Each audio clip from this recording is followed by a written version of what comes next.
What's up, Internet? It is the end of the 5th day, actually, of harvest. I didn't quite have time to record a video for day 4, but not a whole lot has changed on my gear anyway. It's mostly been about progression in the Atlas.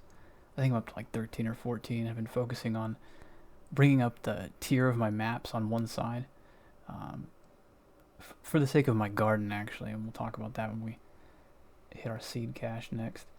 Um, I think the only thing I've added since the last video, I might have had flash freeze by then, I don't remember, but mainly this freezing pulse, this 2123 that I finally got a couple of exalt drops this league, and decided to drop it on a freezing pulse double corrupt that appeared, partly because I gambled on the freezing pulse that was in my main link and it crushed the quality of it, so it seemed like a good time. These gems have cycled too, so we might make some of that money back if any of these guys come up to 21 when they finish leveling again. Let's drop a red map in here and do some walking and talking. I'm still personally really enjoying the league, but it surprised me a little bit that much of the reaction to this league seems pretty negative overall. It's not super surprising to me in a way, given the nature of some of these past leagues. Delirium probably being the biggest offender of all time in that regard. But you could say the same for like Legion too, right? Where the reward structure for those leagues is purely drop based, right? And so anybody who's played those leagues is going to have some pretty, I think, skewed expectations of what rewards are supposed to look like.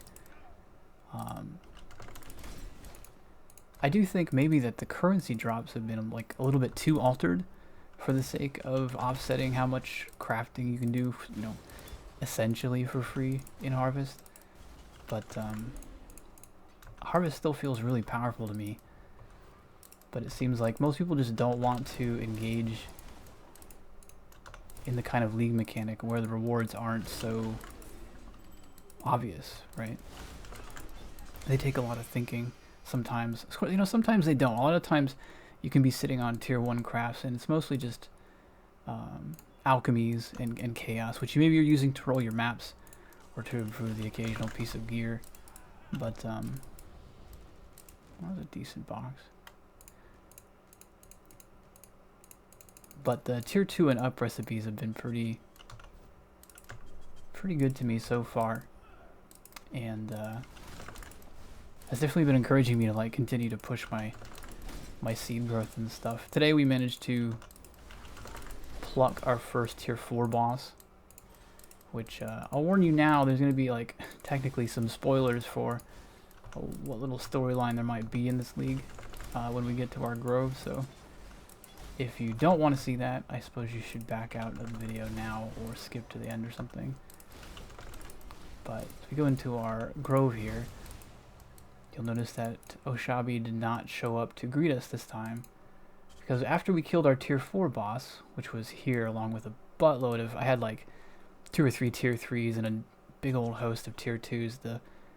The life force from this one harvest was like 10,000 or something, purple life force. But after we killed it, apparently she decided that she was going to turn into a Bulbasaur and planted herself in the middle of my garden. And so now we need to do 100 growth cycles in level 78 plus areas, which means anything red maps and up, basically. Clicking a seed cache will cycle that. And I'm hoping we can burn through that tomorrow and fight the final boss and see how hard it is and what kind of loot it drops. But otherwise, I've still been pulling a lot of tier 2 and especially tier 3 seeds. I think some people are holding on to their tier 2s a little bit too long. The drop rate of a tier 3 seed from the tier 2 plants seems like it's higher to me than the drop rate of the tier 2 seeds from the tier 1 plants. So I seem to be paying off to plant my tier 2s more quickly, even in smaller clusters, to get access to the tier 3s earlier and start growing them. What's been blocking me, if anything, has been life force. As you can see, I'm totally busted on Vivid because my tier 4 drained into just an absurd amount of it.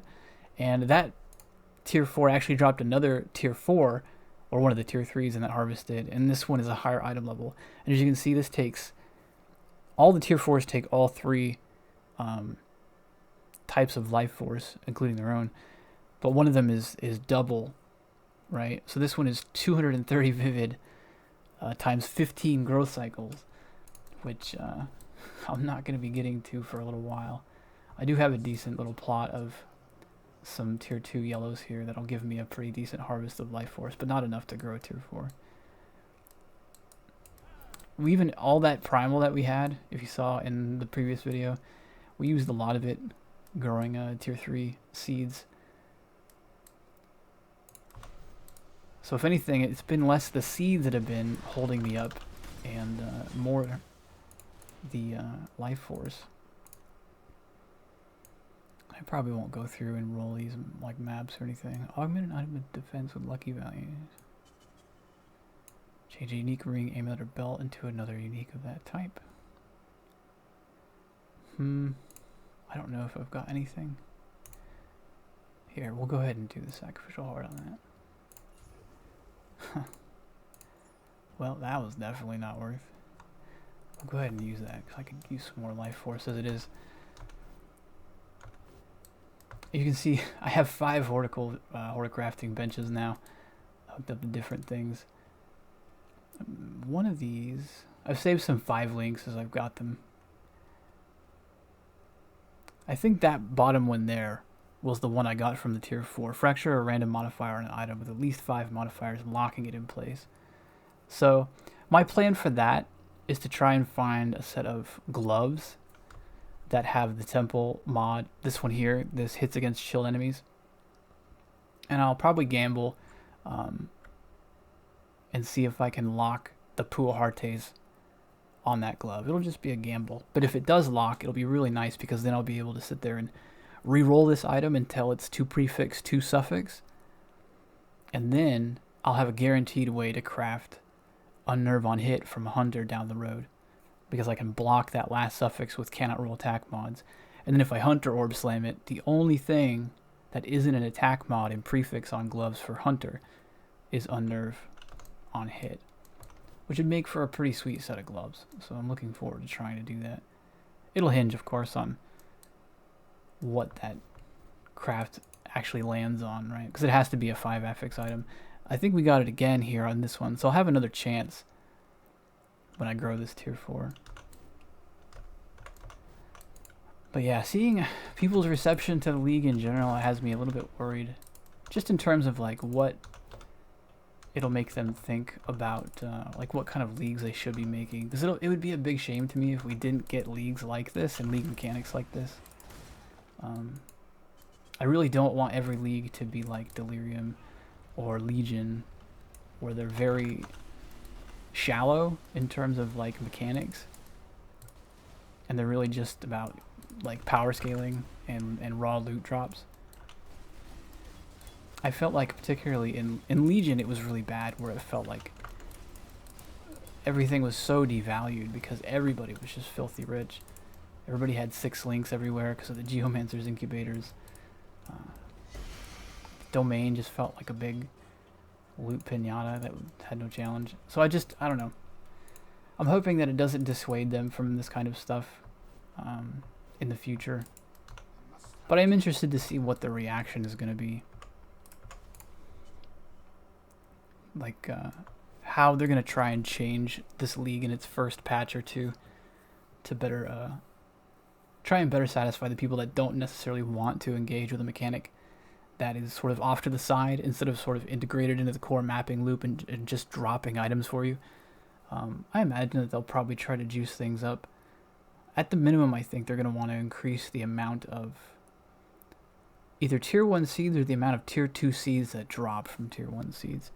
Would at least help, I think, get people further into the mechanic than they currently are. But on some level, some people are just not going to care no matter what, I think, because they really just want to kill monsters. There's nothing wrong with that. I don't really begrudge anybody, not liking this kind of league mechanic. I just hope it just doesn't push them off the idea entirely. But yeah, that's where we're at on day 5. I'm hoping tomorrow I'll be able to kill the boss in the grove, and I guess get entered in the raffle. Right? Should be within the first week. Maybe win a laptop. Who knows? After that, I'll probably continue to progress my Freezing Pulse character for a while. I'm considering jumping over to SSF this league and just kind of get away from trade for a little bit. I have been meaning to learn how to play SSF and just sort of learn how to better utilize the different resources that are in the game, instead of using trade to try and solve some issues that can be solved yourself with the different league mechanic resources we have. I also plan to make a Toxic Rain Trickster pretty soon. That might be what I do with SSF, right? Maybe we'll go over there to play the Toxic Rain character. I'm not sure yet, but we'll get there when we get there. Anyway, I just wanted to make a quick update video. If some people were asking me like to put a POV link of my current character, just know that you don't ever have to wait for me to put POV links of my character if you just want to like look at how I'm gearing and stuff. You can just import. If you go into Path of Building, into the Import Export Build up at the top left, my account name is also Wallach. So you can just type that in, hit enter, switch the league to Harvest. I've only got one character in there right now. And my profile is public so that you can import that whenever you want. Because I know that a lot of people have been wondering what I think about like Glancing Blows and things like that. I do actually quite like Glancing Blows. I'll probably just, for the future guide updates, I'll probably have 2 versions of the tree. One which will look similar to this and probably cap out at like 93 to 95. For people that want to play tankier. Maybe even picking up like Arcane Guarding for more spell block. And then the people that have played this build before and were sort of fine with the defenses before this new tree and Glancing Blows, you can still build it out the old way. I think you'd want to drop Glancing Blows if you wanted to do a large cluster into 2 mediums this league. The points are a little bit too tight with this reach into Glancing Blows, I feel. It's also a bigger problem, I think, because the one change that I don't like from this entire patch has been the damage that the change to the large cluster jewels. I guess it affected all of them, but the larger ones the most, where it's much, much harder to roll notables and jewel sockets on cluster jewels, and that affected the large clusters by a much larger margin. And even the harvest crafting can't really save you from that. They're really expensive to try and roll good cluster jewels now. So this will probably be my sort of general recommendation, because this cluster jewel is pretty easy to roll if you have like Harvest right now. If you want to target Sleepless Sentries, that is an attack grouping mod. So whenever you see those like roll or reforge an item weighted towards attack mods or add an attack mod, Sleepless Sentries is one of the only things in the totem cluster. There's only a handful that can actually be improved by attack weighting. Most other things are like null or caster mods and stuff. So you can use the Harvest right now, but in the future, assuming Harvest, maybe not goes core or something, you could use fossils for attack mod weighting, all the same. You can't really do as much with, say, trying to roll like a large cold cluster, because everything pretty much in the large is cold weighted. So it's not going to help you. You're going to weight things you don't want just as much as things you do. And it's the same way for like cold conduction or the curse wheels and stuff. This one is a little bit unique in that way. Similar to how I like rolling Blessed in these small clusters. There's not much in the way of chaos notables in these small life clusters. So you're basically weighting chaos resistance and the Blessed notable, which are both what you're going for anyway for the most part. So this is a pretty like stable way, I think, to plan a tree for a little bit more balanced offense defense. But then I'll still leave the other tree up there for people that just want to go full DPS scaling and lean more into softcore. Anyway, let's wrap it up here. I will be back tomorrow, hopefully with an update that we killed that boss. And if you want to come by and check it out, maybe see it for yourself, I'll be streaming tomorrow at Twitch TV/WallachTV. Anyway, see you guys tomorrow. Peace.